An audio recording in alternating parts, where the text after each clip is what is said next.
Dear students, एक बार फिर से मैं राजा खान आपके अपने ही यूट्यूब चैनल राज क्लासेस पर आप लोगों का स्वागत करता हूं।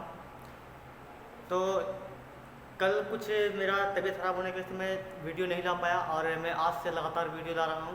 तो मेरा कहना है कि हम लोगों ने अब बहुत ही काम किया है और बच्चे के भविष्य के लिए मैं आगे भी काम कर रहा हूँ, अभी आगे भी अग्रसर काम करने के लिए। तो हम लोगों का कहना है या हम लोग का सोचना है कि हम लोग इस तरह से काम नहीं करें बल्कि एक रूटीन के साथ काम करें। जैसे कि मान लीजिए हम लोग चैप्टर वाइज तो क्वेश्चन पढ़ते ही हैं, अब एक रूटीन के साथ जैसे मान लीजिए कि सप्ताह में 7 दिन में हम लोग 2-3 दिन सोच रहे ऑब्जेक्टिव लाने का। तो देखिए हम लोग कैसे पढ़ते हैं। हम लोग सबसे पहले आप लोग को अगर रूटीन नहीं पता होगा, रूटीन लिख लीजिए आप लोग अपने कॉपी में और नोट करके लिख लीजिए कि हम लोग क्या करेंगे कि मंडे से फ्राइडे, मंडे टू फ्राइडे हम लोग मंडे टू फ्राइडे पढ़ेंगे सिर्फ सब्जेक्टिव, यानी कि मैथ के बुक से। और बुक रहेगा एनसीईआरटी का, एनसीईआरटी का ये बुक रहेगा जो 10th का है, जो क्लास 10th का है, मैथ जो 10th का हम लोग पढ़ेंगे। सुनिए फिर हम लोग क्या करेंगे मंडे टू फ्राइडे, यानी कि सोमवार से लेकर शुक्रवार तक सप्ताह में 5 दिन, सोमवार से शुक्रवार तक सप्ताह में 5 दिन क्या करेंगे हम लोग सब्जेक्ट पढ़ेंगे मैथ का, वो भी किसका एनसीईआरटी बुक से। और ये वो नहीं पढ़ेंगे जो हम लोग ऑब्जेक्टिव पढ़ते हैं, ये हम लोग सब्जेक्टिव क्वेश्चन पढ़ेंगे, सब्जेक्टिव ये हम लोग सब्जेक्टिव। जैसे मान लीजिए कोई बच्चा मैथ से पढ़ता है बुक से और बुक से हल नहीं कर पाता है, तो उसको हम लोग क्या करेंगे मैथ के बुक से हल करवाएंगे। तो आप लोग जितने विद्यार्थी यानी कि जो भी विद्यार्थी मेरे चैनल से जुड़े हुए हैं वो इस रूटीन के नोटिस के बोर्ड के तौर पे, नोटिस के तौर पे नोट कर ले अपने कॉपी में, ताकि हम लोग को आगे पढ़ाई में प्रॉब्लम ना हो। और देखिए बाकी जो रहा सैटरडे और संडे, बाकी हम लोग का बचा क्या सैटरडे और संडे, हम लोग क्या करेंगे ये 2 दिन सैटरडे और संडे, ये 2 दिन क्या करेंगे मैथ का ऑब्जेक्टिव का। सैटरडे और संडे क्या करेंगे हम लोग मैथ के ऑब्जेक्टिव पे हम लोग ध्यान देंगे, ऑब्जेक्टिव पे क्या करेंगे ध्यान देंगे। क्योंकि अब देखिए परीक्षा का टाइम काफी नजदीक आ गया, इसलिए हम लोग को अब मैथ का सब्जेक्टिव प्लस ऑब्जेक्टिव दोनों का दोनों पढ़ना पड़ेगा, नहीं पढ़ेंगे तो फिर नहीं चलेगा। इसलिए ध्यान रखिएगा कि हम लोग मंडे टू फ्राइडे क्या करेंगे सिर्फ मैथ के सब्जेक्टिव पर गौर करेंगे। मतलब वैसा क्वेश्चन जो 2 नंबर में आता है 5 नंबर आता है, इसको क्या बोलते हैं सब्जेक्टिव। तो हम लोग क्या करेंगे मैथ के ऑब्जेक्टिव नहीं बल्कि सब्जेक्टिव पे और 2 नंबर 5 नंबर पे काम करेंगे। और जो बाकी रहा सैटरडे एंड संडे, मतलब सप्ताह में 2 दिन क्या करेंगे हम लोग मैथ के ऑब्जेक्टिव पे काम करेंगे। बात समझ गए। ये आप लोग अच्छे से देख के उतार लीजिए ताकि आप लोगों को पढ़ने में कोई परेशानी ना हो। तो हम लोग देखते हैं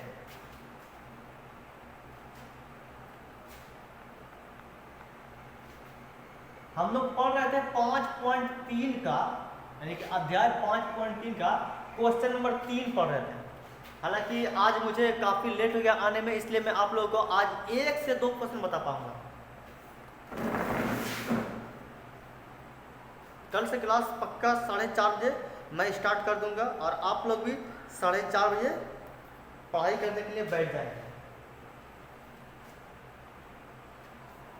क्वेश्चन नंबर 3 तक हम लोगों ने पढ़ा था, आज देखते हैं क्वेश्चन नंबर 4।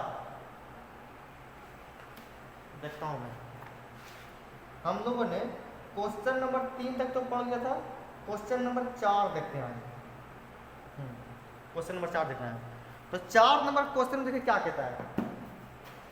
4 नंबर A3 यानी कि 5.3 का क्वेश्चन नंबर 3 का चौथा नंबर एपी में है। ये क्या एपी है, यानी कि समांतर श्रेणी, जिसे हम लोग हिंदी में बोलते हैं समांतर श्रेणी। देखिएगा एपी में समांतर श्रेणी। तो क्या करते हैं हम लोग 3 का चौथा नंबर पढ़ रहे हैं। तो 3 का चौथा में कहा गया है कि A3 बराबर लिखा गया है 15। A3 का मान 15। उसके बाद कहता है कि S10 का मान 125, S10 बराबर 125। उसके बाद फिर कहता है कि D और A10 निकालें, D निकालने और ये 10 निकालें। हम लोग को सबसे पहले ये कहता है सवाल, तो जब सवाल ये कह रहा है तो हम लोग देखिए क्या करते हैं, सबसे पहले A3 को हम लोग क्या A प्लस 2D बराबर 15 लिख सकते हैं, समीकरण फर्स्ट। ध्यान दीजिएगा, यहाँ पे क्या A3 है ना, यहाँ पे क्या A3 है। A3 का मतलब क्या, तीसरा पद। मैंने आपको AP के थ्योरी में लिखा था कि जब भी A3 बोले तो A3 का मतलब क्या, तीसरा पद। आप लोग जाके देखिए मेरा थ्योरी वीडियो में, A3 का मतलब क्या, तीसरा पद। तीसरा पद को हम लोग A प्लस 2D बराबर लिखते 15 है, तो ये क्या हो गया हम लोग का, समीकरण फर्स्ट हो गया। जब ये समीकरण फर्स्ट हो गया, अब समीकरण सेकंड निकलता है। समीकरण सेकंड निकलेगा कैसे, ये भी भारी प्रॉब्लम है। तो समीकरण सेकंड निकालने के लिए हम लोग क्या करते हैं, यहाँ पे क्या S10 बराबर क्या 125 है ना, देखिए क्या करते हैं, लगाते हैं Sn बराबर n/2 और 2a plus n minus 1 into D. ये सूत्र लगाए। जब हम लोगों ने ये सूत्र लगा दिया तो सूत्र लगाने के बाद S10 है ना, तो यानी कि यहाँ पे S10 लिखे, और 10 देखिए कहाँ पे, n के स्थान पे है 10 कहाँ पे, n के स्थान पे है। तो यहाँ पे क्या करेंगे, यहाँ भी n है तो यहाँ भी क्या 10 लिखेंगे बटे 2, उसके बाद 2a प्लस, फिर देखिए n के क्या है मान 10 है ना, n का क्या 10 है, तो यहाँ भी n है तो यहाँ भी क्या होगा 10 होगा, माइनस 1 इंटू डी, क्योंकि डी का मान तो हम लोग कुछ ज्यादा है नहीं। ध्यान सुनिएगा, Sn बराबर ये सूत्र लगा दिए, यानी कि योगफल का सूत्र। और देखिए S यहाँ पे लिखे, n का मान क्या 10 है, क्योंकि यहाँ पे क्या 10 है, यहाँ पे लिखा हुआ 10 है ना, तो Sn n का मान क्या 10 है, तो जब यहाँ पे n का मान 10 है, जहाँ भी n दिया होगा वहाँ पे हम लोग 10 बता देंगे। तो यहाँ भी क्या n है, यहाँ पे क्या 10 बटे 2, यहाँ पे 2 है तो 2 लिखे, प्लस तो प्लस, n का मान 10 था तो 10 लिखे, माइनस 1 तो 1 लिखे, गुणा डी तो डी लिखे। फिर देखिए क्या है, यहाँ पे S10 का मान क्या 125 है ना, यहाँ पे क्या करेंगे, S10 का मान क्या करेंगे 125 बैठा देंगे, बैठा है यहाँ पे S10 का मान कितना 125, उसके बाद बराबर 2 एकम 2 5 दूनी 10 हुआ, क्या हुआ 2 एकम 2 5 दूनी 10। उसके बाद देखिए क्या हुआ, 5 यहाँ पे लिखे ना, 2 एकम 2 5 10 हो गया 10, मतलब 5 हो गया यहाँ पे। फिर देखिए क्या होता है, यहाँ पे 2 है तो यहाँ पे 2a लिखे, प्लस 10 में घटेगा 1 तो कितना बचेगा 9 बचेगा ना, 10 में घटेगा 1 तो 9 बच गया, तो 9 और गुना डी तो 9d हुआ, यहाँ पे इस तरह घेर दिए।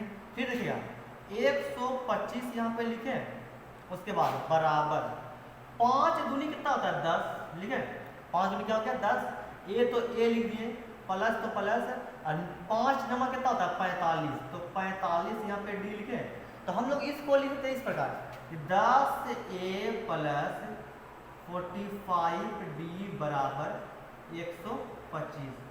ये समीकरण सेकेंड हो गया, ठीक है। समीकरण फर्स्ट ये हो गया, समीकरण सेकेंड ये हो गया। जब फर्स्ट सेकेंड निकल गया, अब देखिए क्या करते हैं हम लोग, इसको आप लोग नोट कर लीजिए ताकि आप लोग कोई प्रॉब्लम ना हो। देखिएगा ध्यान से, आप लोग नोट कर लीजिएगा, मैं हट चुका हूँ।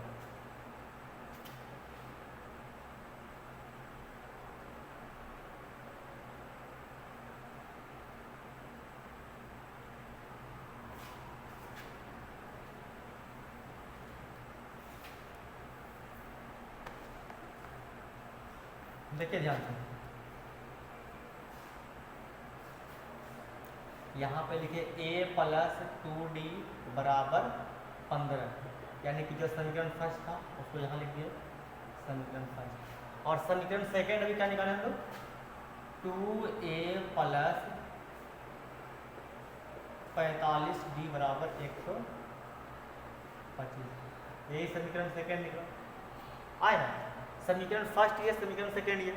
जब समीकरण फर्स्ट सेकेंड निकल गया, अब क्या करेंगे हम, यहाँ पर सॉरी 10 यहाँ पे 10 था, इस 10 को क्या करेंगे, यहाँ ऊपर में हम गुना कर देंगे। क्या क्या गुना कर दिए, 10 से ऊपर में गुना कर दिए, तो 10 गुना a, तो यहाँ पे हो गया 10a प्लस तो प्लस हो गया, और 10 दूनी कितना हो गया 20, d तो d हो गया बराबर 15 गुना 10 कितना होगा 150 होगा, ठीक है। समझिएगा बात को, 10 गुना a तो 10a प्लस तो प्लस, 10 दूनी कितना हो गया 20, d तो d बराबर 15 गुना 10 कितना हो गया 150 हुआ ना। जब 150 हो गया देखिएगा क्या करते हैं आप, 10a यहाँ भी है प्लस 45d यहाँ पर भी है बराबर 125 यहाँ पर है, ठीक है। यहाँ पे इस कर दिया, यहाँ लिखेंगे समीकरण फर्स्ट में सेकेंड को हटाने पर, यानी कि माइनस माइनस माइनस, यहाँ लिखेंगे समीकरण फर्स्ट में सेकेंड को घटाने पर, ठीक है। जब यहाँ पे लिख दिए समीकरण फर्स्ट में सेकेंड घटाने पे, देखिए क्या कहते हैं, यहाँ पे 10a यहाँ भी है 10a यहाँ भी है, तो 10a कट गया। उसके बाद 45 बड़ा है और 20 छोटा है ना, 45 बड़ा हो गया और 20 छोटा हो गया, तो 45 में घटेगा 20, तो माइनस कितना बचेगा 25 बचा, 45 में घटेगा 20 तो माइनस 25, और d तो d बराबर 150 में घटेगा 125, यानी कि 150 में घटेगा 125, तो बचेगा सिर्फ 25 बचा ना। उसके बाद देखिए यहाँ पे लिखेंगे d बराबर 25 बटे माइनस 25, क्योंकि माइनस 25 यहाँ पे क्या गुना में आ गया भाग में, तो ये जब कटेगा तो d का मान क्या आ गया -1, d का मान क्या आ गया -1, तो यहाँ पे d का मान लिखेंगे -1। अब निकालना हमको a10 का मान, यानी कि a10 का मान निकालना है, तो आप लोग इसे ध्यान से लिखिए, देखते हैं आगे हम लोग।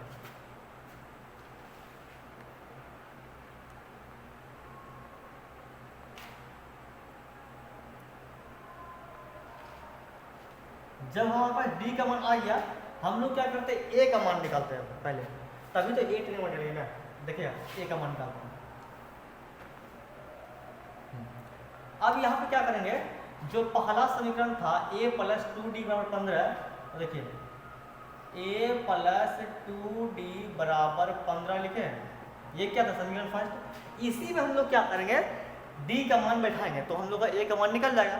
तो यहाँ पे a का मान तो हमारे पास कुछ नहीं है ना, तो a का मान लिखे ऐसे प्लस 2 इंटू d का मान क्या है -1 है ना, d का मान क्या है -1, तो d का मान लिखे -1 बराबर 15 लिखे। उसके बाद देखिए a प्लस 2 गुना 1 तो 2 हो गया, यानी कि माइनस तो माइनस होगा, तो यहाँ पे -2 लिखे बराबर 15 लिख लिए। उसके बाद देखिए यहाँ पे a लिखे, प्लस माइनस क्या होता है माइनस, और 2 तो 2 हो गया बराबर 15 हो गया, ठीक है ना। तो देखिए a बराबर 15 यहाँ, तो यहाँ लिखे ये 2 किस में माइनस में ना, आ गया से प्लस में हो गया, तो +2 लिखे, तो a का मान कितना 17 होगा। ध्यान से देखिएगा, यहाँ पे समीकरण फर्स्ट में हम लोग d का मान पुट कर दिए, तो जब d का मान हम लोग पुट किए तो यहाँ पे a का मान क्या 17 आया ना, a का मान क्या कि 17। अब क्या करते हैं हम लोग a10 का मान, यहाँ पे a10 लिखा है, इसका मान निकालते हैं, तो ये 10वां पद है ना, तो a10 का मान मतलब क्या a प्लस 9d, तो a प्लस यहाँ पे 9d लिखे हम लोग। a का मान देखिए क्या 17 है ना, a का मान क्या 17 है, तो यहाँ पे 17 लिखे प्लस यहाँ पे 9 है तो 9 लिख दिए गुना d का मान क्या है देखिए -1 है ना, d का मान क्या है -1, तो d का मान यहाँ पे लिखेंगे -1। उसके बाद 17 प्लस 9 एकम कितना 9 होगा ना, यहाँ पे -9 लिखे, ये माइनस कर ना, 9 एकम 9 हो गया और माइनस तो माइनस। उसके बाद देखिए क्या होता है 17 यहाँ 17 लिख दिए, प्लस माइनस क्या होता है माइनस, और 9 तो 9, तो यानी कि हम लोग के पास क्या आ गया 17 में घटेगा 9 तो 8 बच गया। ये हमारा क्या हो गया आंसर। हम लोग देखते हैं आंसर ये है कि नहीं है, देखते हैं। आप लोग फिलहाल लिखिए।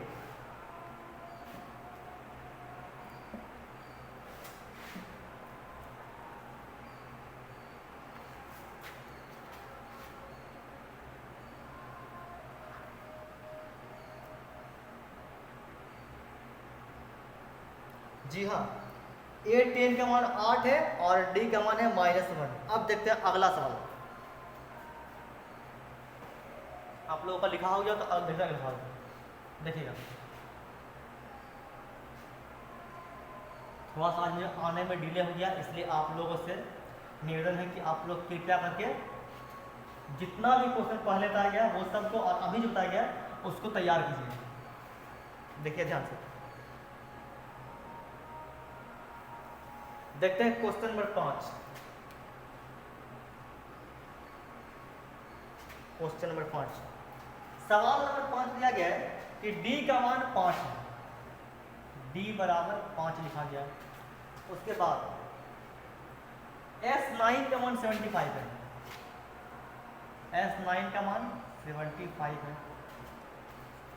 उसके बाद A का और A9 का मान निकालना है, हम लोग को A का मान निकालना है और A9 का मान निकालना है।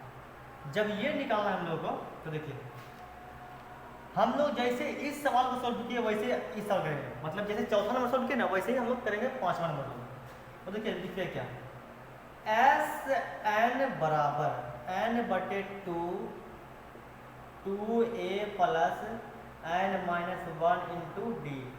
लिखे, जब ये लिख लिए तो एस यहाँ पे लिखे और एन के स्थान पे क्या 9 लिखेंगे ना, एन यहाँ पे ना एन के स्थान पे 9, तो 9 लिखे बराबर, यहाँ भी क्या एन है तो यहाँ भी क्या होगा 9 होगा, बटे 2 लिखे।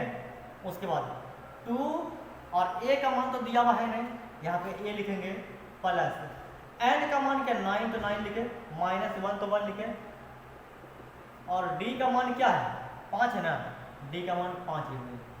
समझिएगा बात को, एस एन का सूत्र यहाँ पे लगा दिए, पहले लिख दिए, एस यहाँ लिखे और n के स्थान पे क्या 9 यहाँ पे है ना, तो 9 लिखे बराबर, n के स्थान पे क्या 9 लिखेंगे बटे 2 लिखे, 2 यहाँ लिखे, a का मान तो कुछ है नहीं मेरे पास क्योंकि a का मान निकालना है पहले हम लोग को, तो a लिख दिए प्लस, तो प्लस n के स्थान पे क्या 9 है ना, तो लिखे 9 माइनस 1 तो 1 गुना, d का मान क्या 5 है, d का मान लिखे 5 लिखे ना। देखिए ध्यान से देखो, एस एन का मान क्या 75 है, तो 75 का लिखिए बराबर 9। उसके बाद यहाँ दिखेगा 2a, तो 2a लिखे प्लस, तो प्लस 9 में घटेगा 1, तो 9 में घटेगा तो 1 तो कितना 8 बचेगा, यहाँ पे 8 लिखे गुना 5, तो 5 लिखे, देखे ना। उसके बाद देखिए क्या होता है 75 यहाँ लिखे, ये 9 किस में गुना में है ना, इधर आए किस में होगा भाग में, तो 75 बटे 2 लिखे बराबर 2a प्लस 8 पंचे 40, कितना हो गया 40 हो गया, यहाँ पे क्या लिखे 40 लिखे। समझिएगा 75 यहाँ लिख दिए, 9 किस में गुना में है, आगे से भाग में, सॉरी यहाँ पे 9 लिखना है, 9 लिखना है, लिखे यहाँ पे, एक सेकेंड थोड़ा सा मिस्टेक हो रहा है, एक सेकेंड देखिए फिर से,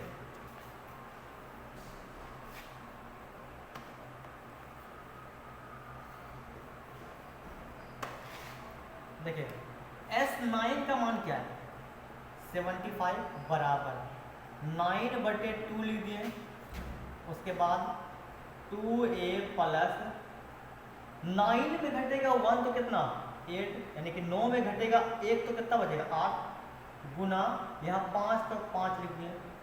उसके बाद देखिएगा क्या होता है 75 लिखे, ये 2 किस में भाग में है ना, ये 2 आ गया इस साइड किस में हो गया बराबर है गुना में हो गया बराबर 9 लिखे।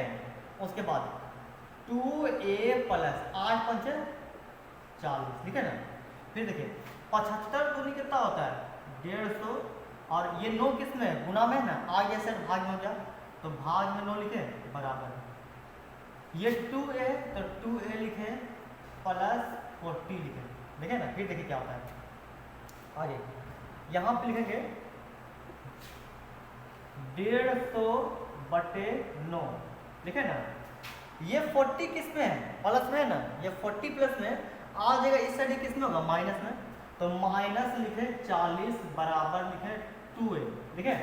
फिर लिख क्या है, इसके नीचे हमेशा एक रहता है, तो 9 और 1 कैल्शियम 9 न होगा, क्या होगा 9 1 कैल्शियम 9 हो गया, 9 और 9 कटा बचा कितना 150, यानी कि सिंपल सा बात समझ लीजिए, यहाँ पर हम लोग भिन्न का बना क्या घटाव बना रहे हैं, तो 150 हो गया माइनस, तो माइनस ये एक तो अपने मन डाले, तो 40 गुना 9 तो होता है 360 बराबर क्या 2a।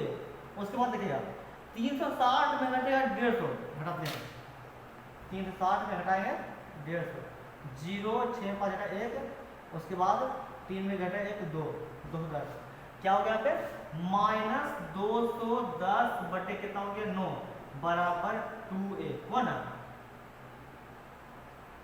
क्या लिखेंगे 2a। जब हम इतना लिख दिए उसके बाद देखिए क्या है, आप लोग ध्यान से उतार लिए तो उसके बाद करते हैं।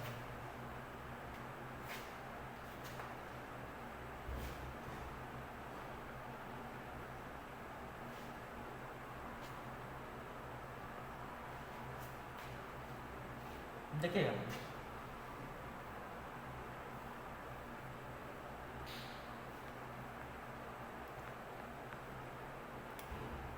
बराबर -210/9। ये दो किस में, गुना में है ना, आगे ऐसे किस में होगा, भाग में, तो गुना 2 लिखे बराबर क्या लिखे a। तो यहाँ पे लिखेंगे हम -210/9 दूनी 18 बराबर a लिखें। फिर देखिए क्या होता है, इसको हम कटाएंगे। 70 या 210 हो गया और बटे 6 या 18 हो गया, ठीक है। और 35 दूनी 70 हो गया और 3 दूनी 6 हो गया। यानी कि a का मान सिंपल सी बात है कि -35 कितना आएगा 3, ये कटा कर दिया, ठीक है। कितना आएगा a का मान -35/3। तो अब a का मान जब इतना आ गया, अब हम लोग क्या करेंगे a9 का मान निकालेंगे। देखिए कैसे निकालते हैं, आप लोग इसे समझ जाते तो मिटाते हैं इसको।